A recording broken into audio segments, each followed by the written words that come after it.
Si Jesus ay hindi Diyos kundi sugo lamang ng Diyos. Maraming nagbabalik Islam dahil ang tunay na relihiyon ay Islam. Allahu Akbar. Ang pahayag na si Jesus ay hindi Diyos kundi sugo lamang ng Diyos ay malinaw na sinasagot ng Biblia.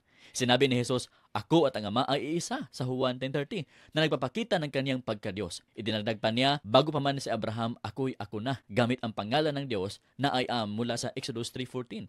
Sa Mateo 4:7, nang siya'y tinukso ni Satanas, sinabi niya, "Huwag mong tutuksohin ang Panginoon mong Diyos," na nagpapatunay na siya ang Diyos na hindi dapat subukin. Dagdag pa rito, sinasabi sa Juan 1:1-14, ang salita ay Diyos at ang salita ay naging tao, na tumutukoy kay Jesus bilang Diyos na nagkatawang tao. Tinanggap din niya ang pagsamba sa Juan 20:28 na karapat-dapat lamang para sa Diyos. Ang Biblia na mas nauna kaysa Quran ay malinaw na nagtuturo na si Jesus ay Diyos. Hindi lamang ito relihiyon, kundi isang relasyon sa Diyos sa pamamagitan ni Jesucristo. Sa Juan 14:6, inaanyayahan kang suriin si Jesus ayon sa salita ng Diyos, kung saan nakikita ang kanyang tunay na kalikasan, pag-ibig at katotohanan.